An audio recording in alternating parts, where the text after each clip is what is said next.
Oke, selamat siang teman-teman. Jadi masuk ke materi yang sesi 10 dulu. Jadi hari ini kita akan membahas salah satu atau salah dua dari aplikasi Microsoft Office. Yang kemarin kalau kita sudah coba kemarin kita udah pakai yang namanya Microsoft Word ya. Nah, sekarang kita masuk ke aplikasi pengolah angka yaitu Microsoft Excel bagian pertama untuk sesi 10.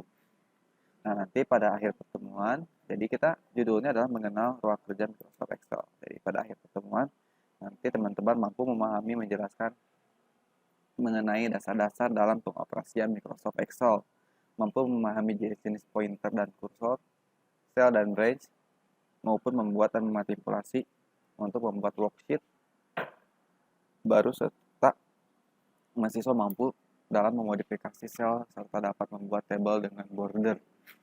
Nah, masuk ke materi yang pertama yaitu pengenalan Microsoft Excel, gitu ya. Nah, ini untuk Microsoft Excel merupakan sebuah aplikasi pengolah angka gitu ya, yang digunakan untuk pengolahan angka atau aritmatika. Dalam program Microsoft Excel ini sering digunakan para akuntan guna mencatat pemasukan atau pengeluaran dari perusahaan. Nah, ini biasanya digunakan untuk pencatatan keuangan, pencatatan data gitu ya. Nah, semuanya digunakan yang berbentuk tabel gitu ya, biasanya digunakan Microsoft Excel. Nah, ini untuk tampilan awalnya. Jadi kalau teman-teman buka, tinggal cari yang namanya Microsoft Excel. Sama seperti kita mencari Word, ada Excel. Nah, ini sama seperti yang kemarin ini, jadi tampilan awalnya. Jadi kalau kalian mau buat sebuah worksheet atau workbook yang baru, tinggal diklik aja New atau langsung Blank Work. Nah, ini seperti ini. Ini tampilannya, gitu ya. Nah, ini ada penjelasannya nih, ada cell, worksheet, workbook, range, alamat alternatif, dan alamat absolut. Ya, ini alamat alternatif dan absolut. Nanti kita akan bahas. Nah, tapi secara detail ini penjelasannya gitu ya. Ada Office button gitu. Kalau Office button, kalau ini yang pakainya Microsoft Office 2007, kalau sekarang sudah tidak ada gitu ya. Lalu ada akses cepat toolbar, ada menu toolbar, judul, toolbar, toolbar kerja, ada help, ya. Ada sel. Nah, ini sel itu seperti ini. Ini namanya sel. Ya. Satu kotak ini satu sel. Ini baris. Yang saya blok ini kalau teman-teman akan seperti ini baris. Yang ini adalah kolom. Ini baris, ini kolom. Nah, kalau untuk satuannya ini namanya sel. Nah, ini ada fungsi. Nah, insert function. Nanti ada fungsi-fungsi average, summary, if, dan lain sebagainya yang akan kita pelajari nanti selama setengah semester ini. Lalu ini nama range-nya, nama selnya. Contoh kita arahkan di sini. Berarti kita berada di kolom atau di kolom F dan baris ketiga. Jadi F3. F3 ya. Kita lihat di sini F3. Kalau kita mau ke A122, kita enter, nah nanti ada A122 posisinya seperti ini. Kita balik lagi ke A1, nah nanti kalian masih di sini. Ini untuk pengenalan luang kerja dari Microsoft Excel. Selebihnya sama kayak Word. Ini ada home, insert, layout. Nah, nanti mungkin ada berbeda kalau di sini kan ada grafik, ada formula dan lain sebagainya. Nanti kita pelajari. Nah, yang selanjutnya kita memahami jenis-jenis pointer dan kursor. Nah, ini untuk pointer. Untuk kita biar cepat ke sel-sel yang selanjutnya, kita bisa menggunakan tombol arrow di keyboard kita berfungsi untuk memindahkan dari satu sel ke sel yang lain pakai kiri kanan atas bawah. Kalau kita klik di browser di keyboard, kita bisa berpindah dari kiri kanan atas bawah. Lalu kita juga bisa pakai tab dari satu sel ke sel yang lain ke kanan gitu ya. Kalau kita klik tab tuh dia akan pindah. Kalau enter dia akan ke bawah.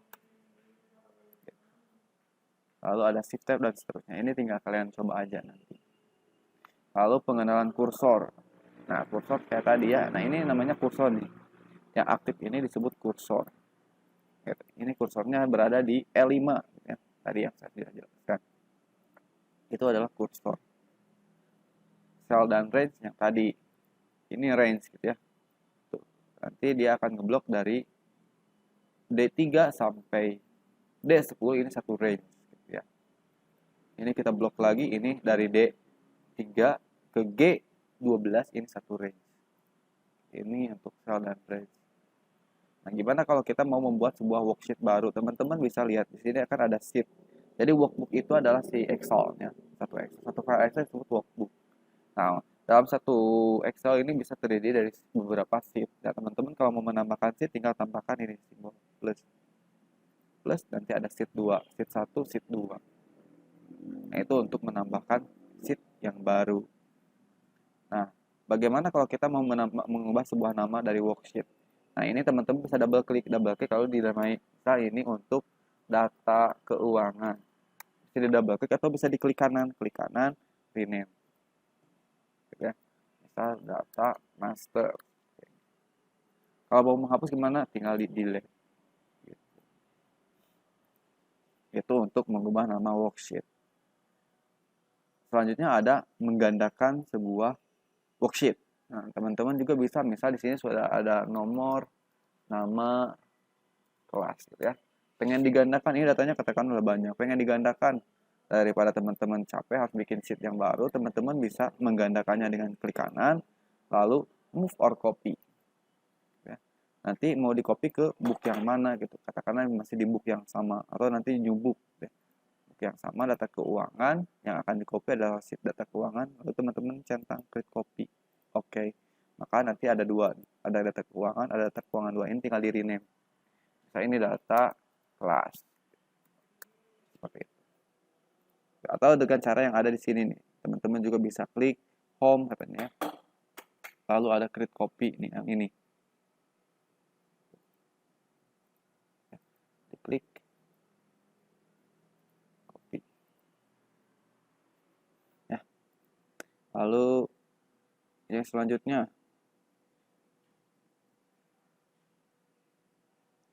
menyisipkan baris baru. Gitu ya. Menyisipkan baris baru. Katakanlah ini ada satu, misal datanya Dadang. Kelas 3 manajemen 1. 2 Baba 3 manajemen 1. Nah, mau menyisipkan teman-teman bisa menggunakan langkah seperti ini. Gitu ya. Menyisipkan baris. Tekan berada di mana yang mau ditambahkan. Contoh, misal kita mau di sini mau menambahkan misal NPM gitu ya, NRP atau NIM gitu. Tinggal di insert. Nah, gitu ya. Tinggal insert NIM. Nama mahasiswanya berapa? 17.00.982. Ini gitu ya. Ini nanti copy, Ctrl C, paste. Kalau mau atas ke bawah gimana? Sama, ini juga tinggal diklik kanan, insert. Ya. Nanti dia akan menyisipkan baris di tengah-tengahnya. Atau nanti bisa ikuti kata-kata yang seperti ini ya. Lalu memodifikasi sel. Ini untuk memasukkan data ke dalam sel, teman-teman tinggal pilih saja di sel yang mana mau dimasukkan datanya. Katakanlah di E3, masukkan alamat, gitu ya. E1 masukkan alamat. Nah, ini tinggal arahkan saja di sel yang aktif. Lalu memindahkan isi sel. Nah, ini kalau memindahkan isi sel, teman-teman bisa gunakan seperti ini nih. Tinggal di drag. Ini kan awalnya gini nih, plusnya. Nah, ini harus lihat tuh ke sini. Nah, harus ada panahnya plusnya. Tinggal ditarik ke atas. Nah, ini untuk memindahkan. Alamat ini misal Bandung. Nah, untuk materi selanjutnya apa? Membuat sebuah label menggunakan border. Nah, ini kalau kalian tidak pakai border, kalau kalian print gitu ya. Print itu adalah Ctrl P. Nih, ini kalau kita lihat tidak ada kotak-kotaknya. Nah, gimana kalau kita mau menambahkan sebuah border pada table? Teman-teman cukup di blok mana yang mau ditambahkan border. Tinggal pilih yang ini nih, di font, di home, ada font, bagian font ini ada klik nih. Mau seperti apa bordernya? Misal all border. Nah, diklik, lalu nanti ketika di Ctrl P, ini akan kebentuk tabelnya. Gitu.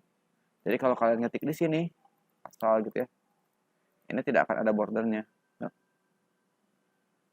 karena ini berbaris ke bawah, kiri, kanan, Ctrl P. Nah, ini tetap tidak ada, akan ada barisnya. Teman-teman harus buat dulu bordernya. Itu untuk materi yang sesi 10. Ya. Nah, ini langkah-langkahnya tadi sudah saya jelaskan.